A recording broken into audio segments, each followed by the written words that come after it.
and because we met when I was 18. And I was never really allowed to go because I wasn't 21 yet. FBI, open up! There's something that Dale likes to do as a defense when people like to criticize him for his lack of business acumen or making rational business decisions, or anything. If they like to criticize him for being a 30-something-year-old who lives with a flatmate, he likes to say, I'm an innovator, I'm a boss, I'm an entrepreneur, I'm a businessman, I have 2 business degrees. But what I want to do is kind of look into his business and the way he runs The Covenant, or his own channel, Low Tier God, as a business, the way he operates. So let's look at what he does, because he's not a businessman. He makes decisions that no businessman would logistically make to run a business. So let's start with merchandise.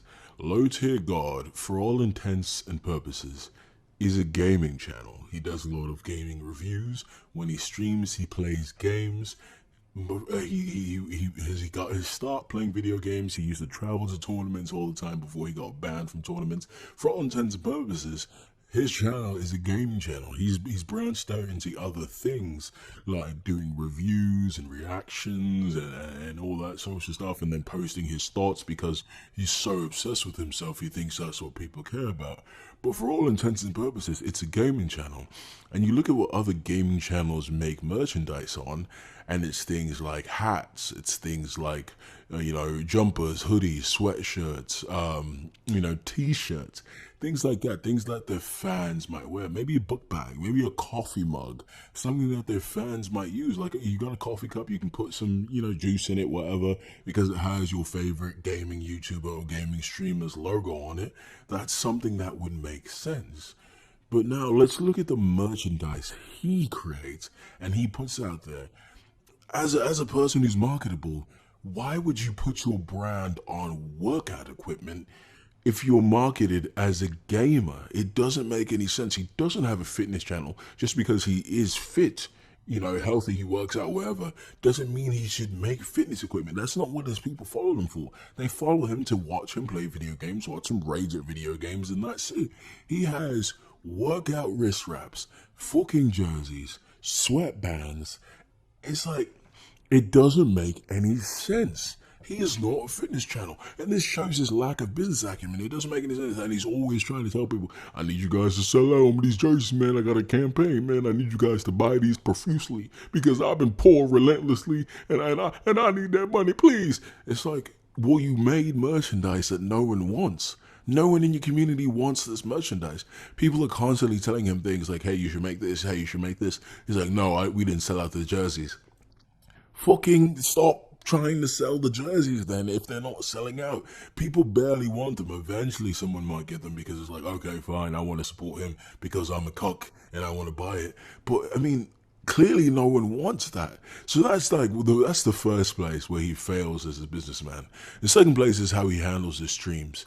He bans anyone with a dissenting opinion when he already has low stream numbers in terms of engagement. He can't get 1/5 of the people who are subscribed to his channel to view his videos. Look at my videos. My numbers are way above his. I don't have even 1,000 subscribers, and a lot of my videos are in the hundreds or thousands in views. Because I engage with my people in the comments. I engage with every single comment that I can, and he doesn't. He manages to go on a subscriber-only stream when people hurt his feelings too much. Can you imagine that? Someone someone like Dale, who needs these numbers, who only cares about numbers, who's constantly telling people, hey, follow me on Twitter, follow me on Instagram, follow the Facebook, interact with me over there, let's get my numbers up. But he bans anyone with a dissenting opinion. You think people don't like to engage with people with dissenting opinions?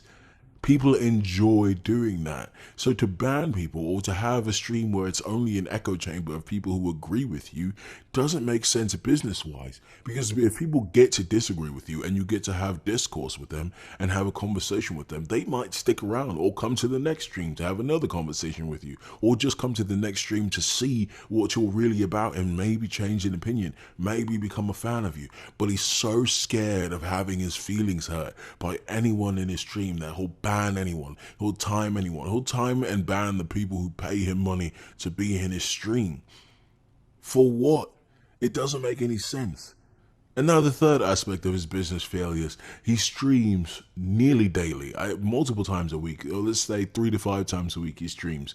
Only recently has he been taking videos from troll channels to upload them onto his channel. He's done nothing in the sense of cutting his streams down, putting the most interesting parts on his channel. He just leaves the entire stream VOD up on his channel for people who pay him money, channel members. And not like special things anyway, things that people could have seen if they watched the stream when it was live. So it's like, what are you doing? What else are you doing? You're on your phone all the time, clearly. So why can't you take the time to edit down a video, edit down a stream, put it up on your channel, so then if people catch a clip on you on a troll channel, they can come to your channel and watch it there. Because you stream at the fucking crack of dawn, practically. He streams at like 11 p.m. On Pacific time. So people on the East Coast, it's like 2 a.m. over there. It's like no one's trying to stay up for that. So he has to put view bots in his stream and have no engagement in his stream. Like, it all doesn't make sense. And just looking at this all together, it's just a cataclysm of failure. It shows you that he really doesn't have any business acumen. He doesn't think, he doesn't use his head. I mean, it's so stupid. Now, this is something I didn't want to get into on this video, but I feel like I have to get into it.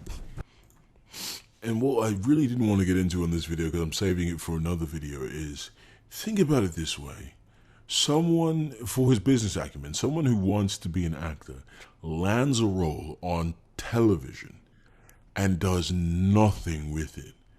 Imagine the failure, imagine the cuckery, imagine how embarrassing that is. He didn't make any connections. He didn't network with anyone. He told a story about how fun it was being on Illegal Challenger. He was like, oh, I told her I want a Gatorade and she got me a Gatorade. It's like, okay, what did you do with that? What did you do with that experience? Did you network? Did you say, hey, are you guys working on any future projects? Any future reality TV shows I can get in on? Take my contact down. Hey, look, I'm an actor. I'm going to acting classes. I'm going to acting school. I'm an actor. I can do voice. I can do a lot of things. Take my information down. Let me network with you guys. He hasn't done anything since then. He hasn't even done a fucking commercial for dental insurance. You know how much dental insurance he would sell if he did a commercial with his mouth open?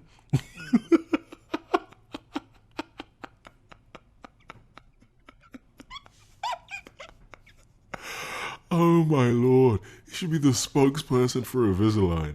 Like, they should put him as the before and then anyone as the after. I mean, put Giannis as the after. I mean, they look like each other. He likes to think he doesn't. But yeah, oh my god, you know how much he could sell?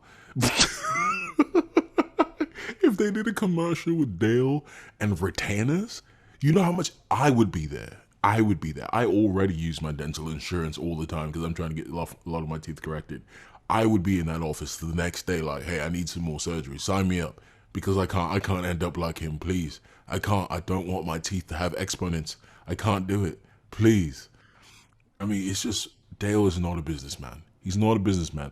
The way he treats his fans, which are his customers, in turn his customers, the way he treats them, the way he bans people that pay him, the way he bans people that pay him a lot, donate a lot to him, the way his new stream rules and donating for Smash games, this isn't what a businessman does. And if he knew anything about business, the FTC could fine him and have Dale in big trouble for failing to keep the contract when he continuously asks people, hey, this is the contract we have, pay me and I'll play like this, and then he just quits halfway through the match.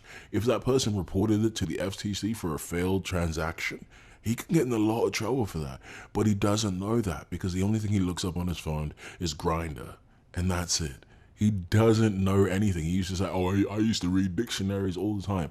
Dale, looking at a dictionary doesn't mean you read it. It's not how it works, mate. Get it together.